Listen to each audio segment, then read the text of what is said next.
Iran की security council की जो सबसे बड़ी लीडरशिप है उसी के साथ आईडीएफ ये तस्वीरें दिखा रहा है। उन्होंने तस्वीरें जारी की हैं कि कैसे जो डिफेंस काउंसिल का मिलिट्री इंफ्रास्ट्रक्चर था, कंट्रोल कमांड सेंटर था, उसको भी नेस्तो नाबूद कर दिया गया है और संभवतः सिक्योरिटी काउंसिल के लोग वहीं पर मौजूद थे, क्योंकि उसी के बाद ये तस्वीरें सामने आई हैं।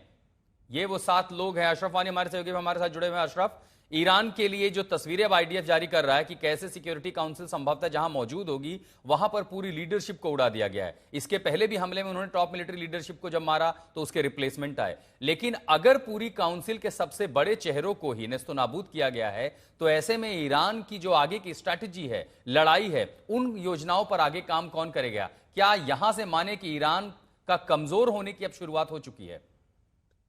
बिल्कुल नहीं आशुतोष, दरअसल इसमें कोई शक नहीं है कि जो इंटेलिजेंस के अनुसार ये ऑपरेशन इजराइल ने पहले शुरू किए, उसके बाद अमेरिका भी इन ऑपरेशंस में आया, लेकिन इंटेलिजेंस का पार्ट जो है वो सबसे ज्यादा मोसाद की तरफ से दिया गया दोनों देशों को, चाहे इजराइल हो या फिर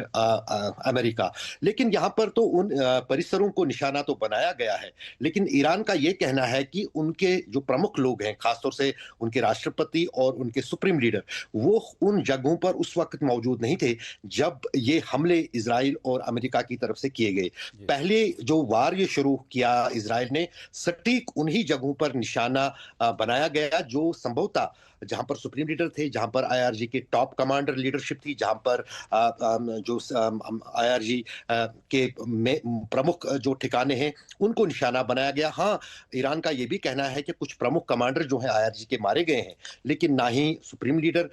इन हमलों में मारा गया है और ना ही राष्ट्रपति। वो कल ही से वो लगातार ईरान इस दावे का खंडन कर रहा है। लेकिन जहां तक आपने कमजोर होने की बात की, हमको याद करना होगा पिछले साल का वो 12 दिन का युद्ध जिसमें 30 टॉप न्यूक्लियर साइंटिस्ट असैसिनेट किए थे इजराइल ने ईरान में, और साथ ही साथ आईआरजी की पूरी लीडरशिप को वाइप आउट किया था। लेकिन उसके बावजूद भी जो है ना ईरान ने हार मानी, ना ईरान इतना कमजोर हो गया। आप कल से लगातार एक बात कह रहे हैं, हम वेनेजुएला, इराक, अफगानिस्तान जैसे देशों की तुलना ईरान के साथ बिल्कुल नहीं कर सकते हैं। ईरान मात्र दुनिया का एक ऐसा देश है जो 30 साल से मुंह पर अमेरिका को बोल रहा है कि दुनिया का सबसे बड़ा शैतान अमेरिका है, और लगातार कह रहा है डेथ टू अमेरिका, जो चुप रहा है डोनाल्ड ट्रंप को। और जाहिर है कि कहीं ना कहीं जब तक ईरान की तरफ से, क्योंकि ईरान छुपा भी नहीं सकता है, अगर उनके सुप्रीम लीडर का असैसिनेशन होता है, उनको ये भी पता है कि ये जो है ये मामला उनको दुनिया में एक सहानुभूति दे देगा, खासतौर से मुसलमानों के बीच में, शिया मुसलमानों के बीच में, यहाँ तक कि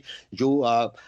खाड़ी के देश है वहां पर भी सुप्रीम लीडर के माने जाने को लेकर एक सहानुभूति जो है जुट जाएगी ईरान के लिए। तो अगर ईरान की सरकार बिल्कुल इस बात को किनारा कर रही है अब भी, जबकि डोनाल्ड ट्रंप ने सोशल मीडिया पर भी डाला है, तो जाहिर है कि कुछ दाल में काला जरूर है। जब तक ईरान की तरफ से आप जैसे आप जब अभी आप सुमित कह रहे थे आपको कि एक टैक्टिक हो सकती है अमेरिका की तरफ से या इजराइल की तरफ से कि दबाव आ जाए ईरान पर, वो कोई ताज़ा वीडियो जो है सुप्रीम लीडर का जारी करें ताकि उससे लोकेशन का उसकी पता चल जाए। लेकिन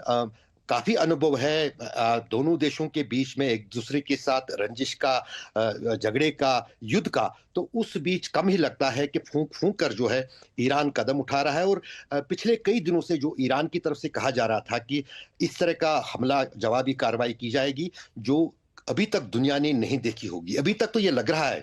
भले ही कितनी तैयारी अमेरिका ने की थी, इजराइल ने की थी इन हमलों के लिए, लेकिन उसके बावजूद भी कल सुबह से ही जिस अंदाज से पूरे खाड़ी के देशों में, अमेरिका की हर एक बेस में, और खासतौर से इजराइल पर जिस अंदाज से और जिस तरह से सटीक हमले ईरानी मिसाइल कर रहे हैं। बहरीन में हमने देखा तस्वीरों में किस तरह से एक ड्रोन जो है अमेरिका के बेस के बीचों बीच जो है ब्लास्ट होता है, उस पर लोग जो आसपास उसको कैप्चर करते हैं, उस वीडियो को वो खुशी मनाते हैं। तो जाहिर है कहीं ना कहीं एक साफ बात है कि जितना कम